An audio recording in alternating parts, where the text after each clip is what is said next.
దేవుని రాజ్యంలోనికి ప్రవేశము యేసుక్రీస్తు వారి యొక్క అనుమతితో మాత్రమే సాధ్యం. మనం అనుకుంటాం చెవులు ఉన్నాయి, చాలా ఇక్కడ పరలోకానికి వెళ్ళిపోతా వాక్యం విని అనుకుంటారు. కన్నులు ఉన్నాయి, నాకు హృదయం మనసు ఉంది, చాలా వెళ్ళిపోతాను అనుకుంటారు.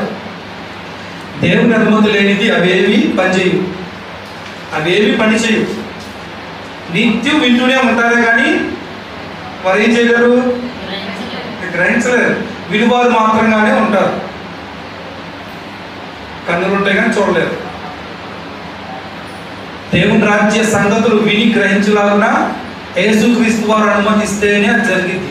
అందుకే కొన్ని వందల మంది వాక్యం విన్నప్పటికీ వారిలో కొంతమంది మాత్రమే గ్రహించి దేవునికి కృతజ్ఞతలు చెప్తారు. ఈ సత్యము నాకు వెల్లడి చేసినందుకు నీకు కృతజ్ఞతలు అని చెప్తారు. అందరూ అలా చెప్పలేరు. ఎందుకని వినుచుందురు కానీ గ్రహించలేరు. దేవుని అనుమతి లేని ఒక